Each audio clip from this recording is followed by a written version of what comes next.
Morning guys, it's Monday morning. I've already completed one call, but today's vlog's going to be a little bit different. First of all, I'm going to throw you back to what I did on Saturday, and then I want to talk a little bit about what's happened in the golfing world over the weekend. So stay tuned. But for now, here's the Saturday knock footage.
I'm jumping in here just a second. Now, as you've seen from the Saturday knock, it was cold, it was frosty, it was misty, blah blah blah. So, teed off with the same Vice ball that I've been using for the last 2 rounds, say. So, see it there, obviously. Looks a bit dented, looks a bit rough, seen better days. Hit my tee shot on the second hole and thought that sounded a bit funny. Didn't think much of it. Hit my second shot on the second hole and the ball just dived out of the air and made a really weird sound. Chipped put onto the green. Picked the ball up to mark it and noticed there was a big crack in it. I don't know if that's focusing or what, but yeah, so big crack in the ball. Now, I've been using these balls for a few months, and I will say that on the whole they're really good, you know. Granted, with my game, it's not very often I'll keep the same ball for an entire round, because there's a bit of water on my course and I can be a bit gung-ho sometimes on the par 5s and under club, or in some instances over club, and hit the pond at the back. So yeah, so to keep a ball over a round is a miracle, and 2 rounds is just ridiculous. But this was 2 holes into its 3rd round, and yeah, to have it crack, and I mean it is quite a big crack, just slightly concerning. I do like these balls, but if they're not going to last, I think I might have to go back to either the Titleist or the Srixon Z-Star. Further testing is going to need to be done, I think.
that's work done for today.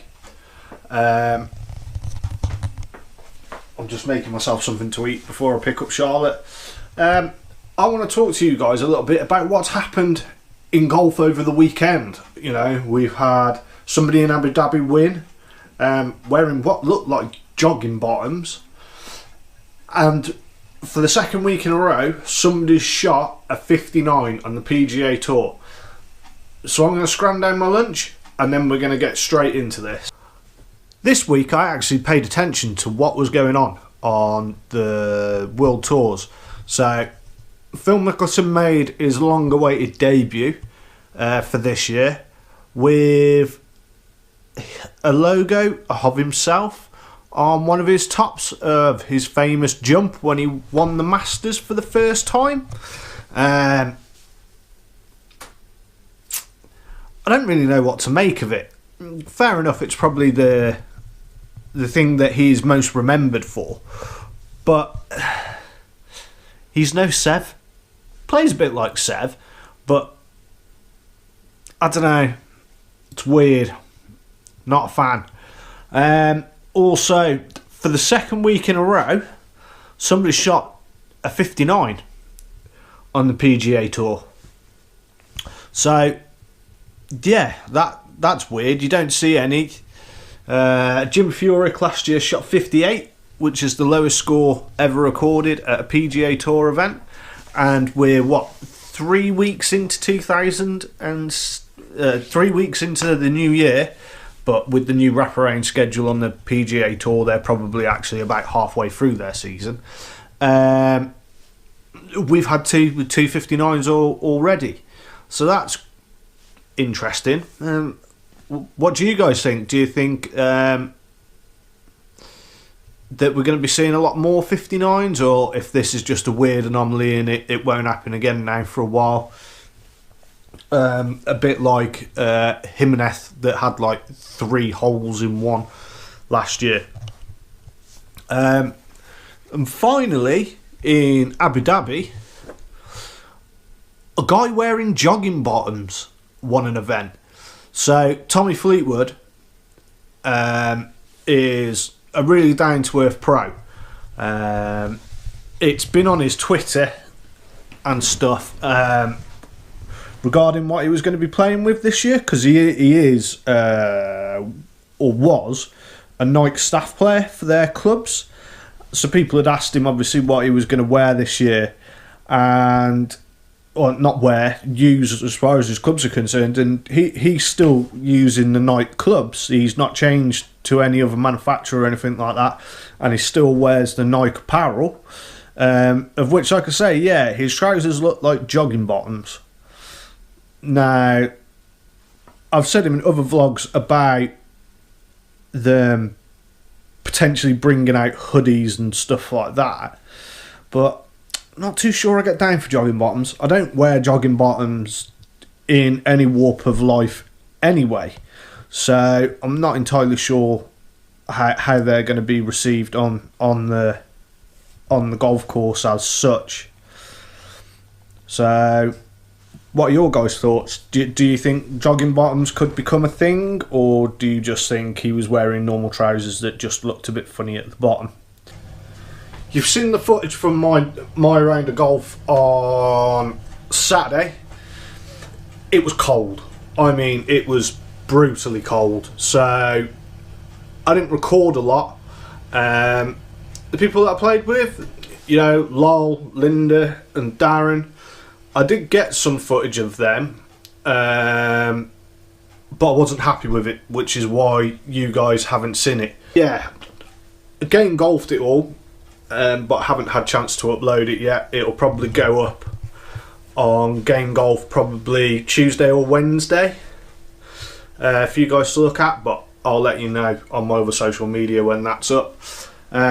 So plans for this week are obviously normal working week, so Tuesday's vlog will be back to the normal me going about my day, telling you what I've been up to and stuff like that. Today's been really busy as far as work's concerned. I've had a lot of driving to do and, you know, a lot of calls to do, so being able to get the camera out wasn't really something that I could do today. But I knew on Friday that I was going to have this day, which is why I've saved the footage that I have got of myself playing golf from the Saturday knock for today as a bit of a filler, because I didn't want to go Saturday, Sunday and Monday without putting anything on for you. So yeah, I hope you like the footage. I hope you understand that if you aren't from the UK, that we are in the middle of the winter. So Saturday was foggy, it was icy, it was damp, it just wasn't a very nice day for golf. You know, the first 6 holes, you just couldn't hold the green. You'd land it short and it would stick because the fringes were soft, but anything carrying into the green would just shoot on. So it was really tough conditions. I didn't score very well in general, whether it be off my Saturday knock handicap or my normal handicap. It was just a poor round of golf. Like I say, I have game golfed it. I'd be very surprised if I broke 90. So yeah, back to the drawing board. Hopefully this week I'm going to get my putting mat out, do some work on my putting. My stroke feels good, but my distance control's a bit naff. I'm either coming up just short, or you know, that bit too long and then worrying about the putt coming back. Hopefully I'm going to get to the range, but I'm not too sure about that. And yeah, just a general tidy up in my working week, and then it's the Saturday knock again on Saturday, so we'll see what happens there. Yeah, like I say, finished work now. I've had something to eat. I'm going to go pick Charlotte up in a minute, and then we'll see what the rest of tonight brings. Stay tuned.